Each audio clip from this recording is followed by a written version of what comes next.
Let's talk about those Twins, shall we? Twins win, take the series from the A's last night, going off with 14 runs. Gary Sanchez with 3 ribbies. Sonny Gray finally gets his first dub of the season. Plenty to discuss, but first, Reggie, your just quick takeaways from yesterday's performance. Sheesh. Woo, felt you good. know, like this was the thing to me that was standing out. Didn't have much production from Buxton. Mm-hmm. No home runs. Mm-hmm. Just slapping hits all over the field. Like Double after it was, double after yeah, double. it was great, man. And then for all the guys that and gals that were like, oh no, Royce Lewis got sent down, Carlos Correa's back, and then that article from Buster Olney yesterday talking about Correa's not expected to, re-up with Minnesota next season. Everybody's just like all butthurt and up in arms about, what they're doing with Correa coming up, Lewis going back down. Correa's like, you know what? I'm just going to come back from this finger injury with 2 hits. What's up? And I had a play at the plate that, the throw was nice. It was kind of off a little bit, but it was still good enough to get the runner out at home. So he's like, look, defense, offense, what more do you want from me? He's starting to warm up here a little bit. Yeah, and in fact, actually a big game from the Twins free agents. Carlos Correa, as you mentioned, 2 hits. Gary Sanchez with 3 ribbies. He's heating up. Yeah, Gio Urshela, 1 for 3 with an RBI. Reggie, Twins made a lot of moves this offseason, brought in a lot of new pieces to the lineup, something that Twins fans just aren't used to. So far through, 6 weeks or so, how would you grade their free agent acquisitions? I mean, who's been their best pickup thus far and had the biggest impact for the Twins through the first 6 weeks, in your opinion? Who's kind of standing out from that free agent pool? If it wasn't for Correa, hurting that finger and whatnot, I would probably go there. But they got Gary Sanchez in that trade, and he is starting to show, some promise. He's starting to show and look like the Gary Sanchez that we saw, a few years ago when the Yankees were really high on him. And so, he's always been like the X factor to me. If he can have, any type of positive production from his position, like I think that's a luxury for the team. Like I said, even on a day where Byron Buxton, he comes back, everybody's like, no, you got to play Byron Buxton every day. Like, what's going on? He shouldn't be resting. There's no load management in baseball. What are you talking about? He goes 0 for 4 yesterday. And his teammates picked him up. Everybody else had a hit. You know what I mean? And so I'm impressed with some of these guys that they've gotten to kind of fill out the roster, to kind of become, complementary pieces to their stars. And, so far so good, man. It's looking good. And this is that, sweet part of the schedule, like we said, where guys like Gary Sanchez, guys like Carlos Correa can start to pick up some momentum, can start to pick up some confidence.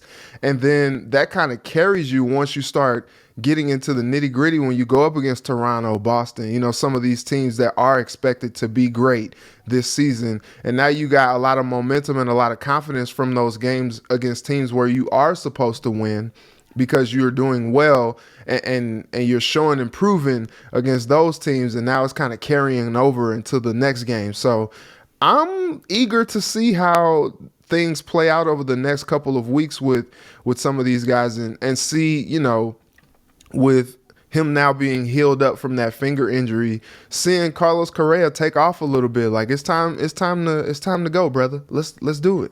It's funny, if I were to tell you yesterday Twins are going to put up 14 today, yeah, you would have said, okay, Buxton probably went what? 3 for 5. 3 for 5. 4 for 5, 3 ribbies, stolen base. No, he goes 0 for 4, Reggie. And it's almost like they don't need him to produce. They just need him in the lineup. Something about Buxton just being in the lineup. He just gives confidence. That lineup. Absolutely. He just impacts the guys around him in that lineup in so many different ways. Touching on those free agents, as you mentioned, Sanchez, he's got 4 home runs, 17 ribbies on the year, mostly as a DH. Hasn't played in a whole ton of games yet either. So pretty good pace. Urshela, he's been a gem defensively with his glove at third, and no doubt the best is still yet to come with Carlos Correa finally getting healthy and Sonny his Gray. starting to heat up. Sonny Gray, another one. I haven't even touched on the pitchers. Yeah, another good one there, Sonny Gray. ESPN's weekly power rankings dropped, and the Twins dropped one spot. They go from 11 to 12. Yeah, exactly. Twins' biggest division threat, Chicago White Sox, they put at 14. The Guardians dropped one spot from 15 to 16. Reggie, it's so easy to forget the Twins were rocked by the Astros just a series ago, hence the drop one spot most likely. The article mentions how lucky they got, stating he could have easily been lost for the season. And then the Twins season likely would have had a big rainy cloud over their head for the rest of the year. They go on to give high praise in the article for Royce Lewis and the future of the Twins shortstop position for years to come. I guess just your quick thoughts on the ESPN's latest power rankings this week. So I think it's interesting, okay, maybe that injury is bad, and Correa does miss more time than he needs to. I know a small sample size, but it seemed to be that Royce Lewis was going to fill in pretty swell. I think he would have done what he needed to do, and so it's just so funny because before the season, it was like, wow, Carlos Correa chose the Twins, let's go, and now it's like, well, okay, it seems to be that he is more of a luxury now, considering everything that we've seen so far from Royce Lewis. And it's so funny because, like I said, small sample size, we don't know how he would have kind of transitioned to the game over 60 games, something like that, had Correa missed more time. But you know what? If I'm a Twins fan, I'm good. I'm like, look, thank you for this ranking at 12. We were happy to be at 11. Thanks for giving us some respect. And look, we only dropped one after getting beat down by the Astros. All right, I'm cool with that. Let's see what's up. And also, what a luxury it is to have a guy like Royce Lewis that you can just bring up.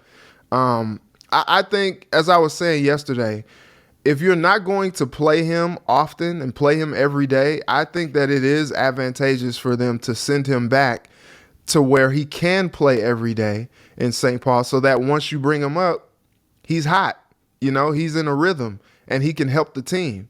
And I think what you saw is the future is bright. But, sometimes when you get a glimpse into your future, you're just like, ooh, I want it now. I want it now. And the Twins are like, hold on there, Skip. Just settle down. Settle down. It's coming. Just not right now. We got some other things we're working through. Yeah. But, with everything that this team has been through, we talked about all the injuries that they faced and the adversity that they've had to play through so far this season. I mean, even freaking Rocco Baldelli has gone down this year. Put him on the IL this year. I think it's incredible that they're 22 and 16 at number 12 on these rankings. Just for them to be top 15 in this list is pretty cool. Great point there with Royce Lewis. I don't think a lot of fans really realize that, there was some thinking to the madness behind sending Royce Lewis down. It's tough for these guys to come up cold turkey after 5 nights off, haven't been in the batter's box in a while, and go in there and produce. Now he can stay in a rhythm, keep that hot momentum going down for the St. Paul Saints down there in AAA. When you bring him back up, he's ready to roll. Always kind of fun to check in with those power rankings from time to time, see what the experts are saying. Yankees, by the way, number 1 ranked team, followed by the Dodgers, Astros, and Mets, rounding out the top 4 in the bigs right now. Some tough news for the Twins in the injury department as Chris Paddack will undergo Tommy John surgery for now the 2nd time in his career. Twins traded away, remember, their stud reliever Taylor Rogers in a deal to acquire the starting pitcher from the Padres. Reggie, when you look back now and reevaluate the trade, which was pretty ballsy move at the time given their lack of depth and firepower in the Twins bullpen, it's going to be easy to say the Twins lost this one, but I think fans need to remember Rogers is going to be a free agent after this year, and it was rumored the Twins were likely going to have to let him walk at season's end. Paddack, meanwhile, remains on a 3-year deal. So if he can bounce back healthy next season, maybe the big trade won't be a total loss. Maybe your quick thoughts. Yeah, it just sucks, man. It hurts. And it's tough because like when you see Taylor Rogers over there living his best life, you're just like, dang, man. That would be I nice. mean, regardless of, the Twins having a closer who tops out at 103 on the gun, regardless of that. But, I think pitching is always a position of strength if you have it. And I think what is tough about this is now you're looking at a pitcher that has availability every day. And now you're looking at your own guy and you're just like, dang, we won't see him until next year at the earliest. Maybe around June or July of next season, which is like, okay. We talked about the whole next man up mentality with the Twins. They've already had to endure it so much this season, but I don't think they really wanted to have to be without, especially, how much they've sniffed at Paddack in the past, and to finally be able to get him. And now you got Tommy John surgery, and it's the second time that he's had it in his career. He got it once before when he was 20 years old, and now he's getting it again. And so that's tough, man. That's really tough because, this was already a team that you looked at the starting pitching and like thought that it was a bit of a weakness for them. And now, you take a big swing and grab a guy like Paddack to bring him in, and all of a sudden he has an elbow issue, and now he's on the shelf with Tommy John. And that's tough, man. That's really tough, and we hope to see him back and healthy. It's great that, they do have several more years of control with him, like you said, 3 more seasons. And so you hope that, he comes back and, next year you got a healthy Paddack, you got a healthy Maeda, and now you're talking about a rotation that is pretty formidable, pretty strong. But for this season, you have to wonder, with some of the pieces that they have, some of these bats that have shown improved, or Correa, do they take another swing at a pitcher if they come to a point, towards the deadline where they are kind of teetering on being a playoff team or teetering on, getting over the top as a playoff team. And they're like, we need something else to get us there. We need something else to sustain us. Do they explore maybe Correa? Do they explore maybe one of these hotshot prospects that seem to have a bright future with the organization? Maybe they take a swing at another starting pitcher for this season. You don't know, but that part really sucks. It really stings for the Twins because Paddack was a guy that they had a lot of high hopes for, and now he's lost. The blueprint is out there in the MLB. That's what you do come, thick of the summer, July, trying to make that postseason run. Carlos Correa just owns so much name brand value. You should be able to go get a stud number 1 pitcher to throw in there with Joe Ryan and give you a great 1-2 punch going into the playoffs, especially if you think and you're confident Royce Lewis and that transition from Correa to Royce Lewis is going to be a smooth one. It's going to be interesting. You mentioned, though, too, just looking ahead. I don't know what these guys' contracts are. We'll pull it up maybe tomorrow or later in the week. But Kenta Maeda's coming back maybe at the end of the year. Paddack, you get him hopefully coming off Tommy John.